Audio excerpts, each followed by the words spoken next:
Welcome to the Lyster Health Talks podcast. Each month, listen in as the team focuses their discussion on relevant, relatable health content that empowers your health and the readiness of the force. Today, we're cleared for takeoff on this special episode, Taking Flight with Aviation Medicine. Lyster Army Health Clinic is located at the home of Army Aviation in Fort Rucker, Alabama. Today, we'll explore how aviation medicine continues to pioneer research, develop protocols, and provide care to our aviation community. Aviation isn't just about machines, it's about the remarkable soldiers who operate them and the amazing docs that keep them medically ready. Join us as we navigate the cutting edge of this medical specialty, aviation medicine. Let's get started. Welcome back to this month's episode of Lyster Health Talks. I'm Lieutenant Colonel Steder, the Commander and Director of Lyster Army Health Clinic. Lyster isn't just part of aviation medicine history. We are the future. Aviation medicine wasn't born out of convenience. It was built out of necessity. From the earliest days of Army flight, commanders and doctors recognized that aviators operate in an unforgiving environment where even minor medical issues can mean catastrophic consequences. That necessity sparked innovation. Lyster isn't just a clinic, it's the birthplace of operational aeromedical doctrine. From pioneering flight surgeon integration to shaping how we assess, protect, and sustain aviators, Lyster's legacy is in every cockpit across the Army. So I'm lucky enough to be joined today by two of aerospace medicine's experts, Colonel Matt Hoefer, who is the consultant to the Surgeon General for Aerospace Medicine, and our very own Deputy Commander of Clinical Services, who happens to also be an aerospace medicine physician. Welcome, gentlemen.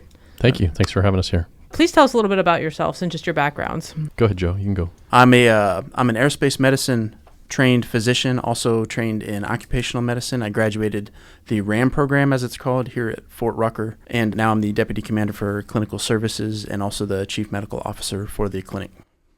And I'm also an aerospace medicine specialist, as you said, consultant to the Surgeon General. My pathway is a little bit different. I started out as a Medical Service Corps officer, actually, for 6 years at Fort Bragg. And then went to medical school, came back and went right into aerospace medicine. Became a flight surgeon first and then an aerospace medicine specialist. But our residency back then was in Pensacola, so I had to spend 2 horrific years at Pensacola Naval Air Station along the beach and then started my career in aviation medicine and combat aviation brigades. Very rough to be at Pensacola. It was horrible. As you mentioned, the residency program has moved up here. What makes Lyster so special to aviation medicine? I think start out with it's the history. I mean, it's really the home of Army Aviation Medicine within the home of Army Aviation here at Fort Rucker. We've had a long history of training, clinical care, research that all have revolved kind of around Lyster. Even physically, those places right now are kind of around the Lyster campus. And it all ties into the clinical care that continues. Your focus at Lyster is very heavily Army aviators. And so a lot of the work you do is tied into really innovative research, standards, and things that are kind of aviation unique and specific. It's just a different flavor of ice cream. No, absolutely. Something that caught me off guard when I took command, that Lyster flight surgeons and in combination with the RAM residents do approximately 25 to 27% of the Army's flight physicals annually. Yeah, that's absolutely correct. We actually had an initiative over the past year over at the Aeromedical Research Laboratory where I just came from. I just came out of command there. We just did a study in the last year to look at how many clinical encounters in flight medicine occur across the Army, really to try and target where the greatest number are and make sure that we're focusing on putting flight medicine professionals, both flight surgeons and aerospace medicine professionals, in the spaces that are doing the most clinical work, trying to establish some, kind of concrete foundation to those clinical spaces, those medical facilities, to make sure that our aviators get, really good care, timely care, and get what they need when they need it. Thanks, sir. What I heard, though, is the commander is that you're going to give me more staff and flight surgeons next year. That's funny. My mic doesn't seem to be working. I didn't hear the same thing, but that's okay. This is a great opportunity for both our active duty flight surgeons, some civilian flight surgeons to learn because, as you mentioned, it's also the home of the residency program as well as the flight surgeon program. But I think that some people probably confuse the difference between a flight surgeon and a RAM. Can you guys talk a little bit about the difference? Yes, ma'am. So a flight surgeon, it's someone who's trained here at the Army's Flight Surgeon course, which is a 6-week course that pretty much any provider, physician assistant, or nurse practitioner can take if they're eligible. And it qualifies them to then perform flight physicals and determine who's safe to fly in the Army. A RAM is a aerospace medicine specialist. RAM stands for Resident in Aerospace Medicine. We retain that name even after residency. So we're called RAMs. Every service has them, Air Force, Navy, Army, Coast Guard. But what a RAM is someone who is specifically trained. Like a flight surgeon might be a family medicine provider who took the flight surgeon course. A RAM is somebody who went to residency for aerospace medicine specifically. So they get more training in aerospace medicine. Yeah, that's right. And a RAM is really trained in the full spectrum of aerospace medicine. Dive medicine into the highest altitudes. We have a lot of space medicine in our training, so a lot of correlates with austere environments that NASA has to work with. We do in the Army and the Navy and the Air Force as well. So it's really full spectrum. It's a lot of occupational health. It's a lot of standards. It's a lot of unique environments. And so really it's a higher level of training in those spaces to be more in the policy making and research and significant clinical spaces within aviation medicine. No, I know we see flight surgeons or RAMs throughout almost every base at the Army, or at least most, especially the ones that have combat aviation brigades. But can you talk a little bit about the flight surgeon's role within the Army in general, as well as Army Aviation Medicine? Yes, ma'am. I can start off. One of the primary reasons the Army has flight surgeons is to put into combat aviation brigades where the majority of the pilots are located. The combat aviation brigades augment maneuver divisions, and they provide a combat capability. The flight surgeon's role in those units is to ensure the pilots, one, that the pilots and the aircrew are safe to fly, and two, that there's safe conditions for them while they're working and operating in those units. So that's the primary role of flight surgeons and aerospace medicine specialists in the military, well, in the Army specifically. But we also do other things. So, research, like the Air Medical Research Lab that Colonel Hoefer commanded. There's several flight surgeon positions there. The Department of Aviation Medicine, co-located here at Lyster Army Health Clinic, has multiple positions there involved in everything from training new aerospace medicine physicians to teaching the flight surgeon course to assisting or overseeing the Joint en route casualty care course, the introduction to rotary wing aviation course, and multiple other courses that they have there at the schoolhouse. But there's a lot of unique jobs throughout the Army for flight surgeons and definitely for aerospace medicine specialists. And the specialty is really unique from other physician specialties in that aerospace medicine professionals we tie to Army aviation throughout the career of an aviator. They arrive here at Fort Rucker and we teach them. We're part of their first classes to understand the aeromedical effects of flight. We do research to make sure they're safe and they're high performing, and we do research to make sure that medevac is the best it can be on the planet. We manage their standards to make sure that those are kept up to date. So when things happen to aviators in the clinical space, we make sure they continue to be safe to fly. We're in their combat aviation brigades, providing them clinical care and serving as staff officers and giving great advice to 06 and 05 level aviation commanders. And when the worst things happen, a day of a mishap, we're there as well. We're there in the clinical space, making sure that aviators that survive can recover and managing that, and looking at the effects of the mishap and looking at investigations and trying to make sure we prevent them in the future. So it's not a 1 or 2 event clinical encounter and then that soldier goes away. We're with Army aviators throughout their career, and no other specialty does that. No, I think that's great. And you can tell, in particular in a cab, how important the flight surgeons are to those pilots and the relationships that are developed between you guys amongst the maneuver force is pretty impressive. In your guys' experience, or can you tell a little bit about, because I think we have some joint listeners on here, is a Army flight surgeon interchangeable with, say, an Air Force or Navy flight surgeon? In a lot of spaces, an Army flight surgeon or an Army air medical specialist is interchangeable, probably about 80% of the job, because in the clinical space, a physician's a physician. As long as you have some operational experience in aviation, the Air Force, the Army, and the Navy all do the same thing. The uniqueness in the programs, and really the reason we have 3 different programs, are involved in the uniqueness of the airframes. The Army doesn't do ejection seats. We're very heavily rotary wing. The Navy has a lot of different environments when you're talking about putting an airplane on a football field in the middle of the ocean of salt water and all those other environmental impacts. So that's the uniqueness, but most of what we do is really interchangeable, and we have a great interchangeable relationship with those services. We train together, we have academic pursuits together, we research together, and so the interchangeable spaces are really powerful. I think some of our listeners have heard before that some of the requirements for the aviators, one of the main ones is to do a flight physical annually, as well as if they see a provider, sometimes they need to see a flight surgeon for either an upslip or a downslip. Can you talk a little bit about some of the initiatives that Lyster, as well, along with the Army aviation community, have been doing to improve access? Yeah, so the first one is the one we already mentioned in regards to doing a little bit of research and finding out where the most throughput is and making sure that we cover those. Lyster is working on a virtual flight medicine program that Major Adams is kind of heading. I don't know if you want to talk about that a little. Yes, so the Defense Health Agency is actually leading an effort to increase access to virtual healthcare. So for those people who can't come in or who might benefit from a virtual encounter, there's an effort to expand that capability throughout the military.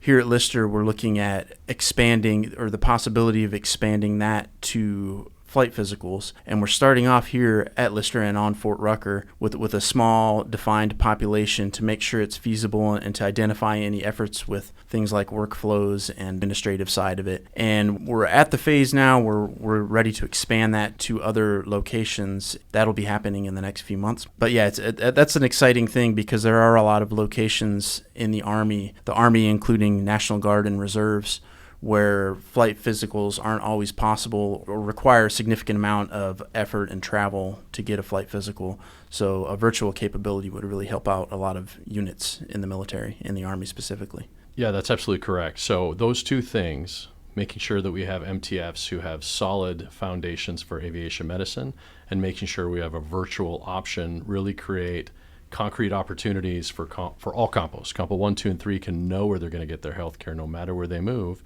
No, that's great. I definitely look forward to seeing where these initiatives will take, because as we all know, if any soldier or in particular aviator that aren't flight cleared, they're not mission ready. So our job as leaders and your job as providers and planners is definitely to keep pushing for smarter systems, faster access, and which ultimately will create a more medically lethal force. That being said, there's a lot of transformation ongoing within the military right now with technology has definitely improved over time. But where do you see the future of Army aviation medicine going as the Army transforms the particular Army aviation? That's a really great question, something that we've been talking about a lot over the past couple of years. At its foundation, really no change. Aviation is and will remain a human endeavor. So we're always going to put aviators in the cockpit. We need to make sure they're fit. We need to enhance their performance and make sure they can do more, especially as the battlefield gets more complex and we start adding launched effects, start adding more capability to platforms. So that's always going to be the same. The uniqueness of the future environment is a whole lot of UAS, right? And so that human-machine interface and how aviators who maybe aren't in the battlefield but are operating from miles and miles away still need to be able to understand the battlefield. And so making sure that we have the highest fidelity human-machine interface and making sure we have operators who can manage those machines, multiple machines at a time in a lot of cases, but still withstand the effects of that is still going to be important. The effects may be different. We're going to worry less about G. We're going to worry more about behavioral health. We're going to worry less about heat injuries. We're going to worry more about sensory and make sure that vision and hearing and all those things are up to par to be able to control multiple effects, multiple vehicles. So its foundation's the same, but the place we're accelerating into is really cool and requires an aerospace medicine physician who understands the environment to really make those decisions and help guide commanders in those decisions. I fully agree, sir. Within the combat aviation brigades in particular, there's going to be an ongoing requirement for a aerospace physician or a flight surgeon who's familiar with the aviation environment, regardless of whether we're talking about unmanned aerial systems or helicopters or even fixed-wing aircraft. The commanders are going to need to know what the medical risks are, what actions they need to take, and what decisions need to be made. And that's where the aerospace medicine physician comes in and the flight surgeon. We've done a lot of work in the past couple of years to make sure that there's a common understanding of the different levels of flight surgeon that we discussed, a short course 6-week flight surgeon, an aerospace medicine physician. We also have air medical PAs that have been around forever and are phenomenal clinicians in the combat aviation brigades, and air medical nurse practitioner as well, which are a little bit newer but still have a very, very significant role in our MTFs and getting aviators ready to fly. In the past, we've had some difficulty differentiating between the two types of physicians, and over the past few years, we've made a change. So 61 November used to be all flight surgeons. Now, 61 November is uniquely an aerospace medicine professional, and a ASI of Fox 8 is a short course flight surgeon. So that's going to make it easier for aviators and aviation commanders to understand what capability they're getting in their combat aviation brigade, and make sure that we put the right people in the right positions with the right responsibilities to manage the complexity of aviation. It definitely sounds like the future of Army aviation medicine is bright. I know aviation medicine was built out of necessity. It sounds like there's always going to be a need for aviation medicine. Definitely the necessity is going to keep growing. I mean, your specialty was derived out of necessity. No one wants somebody flying a multi-million-dollar aircraft that's not medically fit. You both bring a wealth of experience. Can you talk a little bit about what is the difference between a combat aviation brigade doc versus a brigade combat team doc? Yes, ma'am. So I actually have been both. And so I started out as a battalion doc for the support squadron with a Stryker Brigade combat team. And when I was there, it's similar in some aspects in that you're embedded in the unit and you are a staff officer as well as a medical provider. So that commander relies on you. You're part of their special staff, like the same as a chaplain and a lawyer. So they look to you for advice for anything medical. So you're advising the commander on what he or she needs to know with regards to medical, but at the same time you're taking care of the soldiers in that unit, and you're also making sure that the medical personnel in the unit are ready. They're capable of performing their functions. You oversee the medical training. You're working with the medics day in and day out and things like that. So that's a brigade combat team type battalion provider. Now, a flight surgeon does all of those things for the aviation unit that they're with, but on top of that, they're familiar with the aviation environment. They're flying with the pilots, and they're familiar with the medical aspects of and medical considerations involved with flying. That's the main difference. I think the uniqueness of a flight surgeon, especially in a combat aviation brigade, is they're a crew member.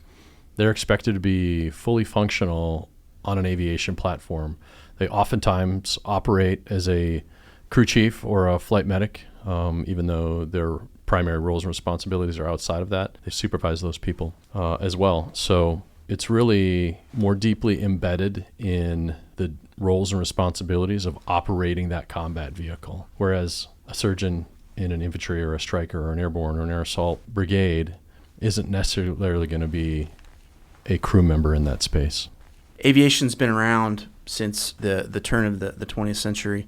And since then, there have been a lot of lessons learned. Lots of changes have been made in the safety realm. And at this point in the game, from a maintenance, safety, and training standpoint, the Army and the military in general has a lot of those things down. There's redundant systems. There's a lot of safety measures that are done. There's workflows and processes that are specifically designed to prevent mishaps. So now we look to mitigate the impact of human factors on aviation mishaps. So that's where the flight surgeon and the aerospace provider comes in. That's arguably the primary reason we exist in the military, is to identify and mitigate health conditions and anything else medical that might contribute to a decrease in safety from a human factors perspective. You guys are definitely a force multiplier in general in regards to that, and technically you are the medical safety net before a mishap happens. As we wrap up today, do you have any final words to leave our listeners with? Yeah, I really just want to thank you for having us on the podcast and giving us the opportunity to showcase aerospace medicine and its really powerful role in operational medicine and what Army physicians do in that operational space. I think it's really important to understand. Thanks for having me, man. Thank you both for joining today. It's been a pleasure. And sir, it's been a pleasure to have you at Fort Rucker to give guidance and mentorship, but we're going to miss having the consultant in the Lyster Annex. That's excellent. Thank you. The Lyster Health Talks podcast is produced by the Lyster Army Health Clinic Public Affairs Office at Fort Novosel. You can catch all of our episodes on your favorite streaming platforms. Stay healthy, Fort Rucker.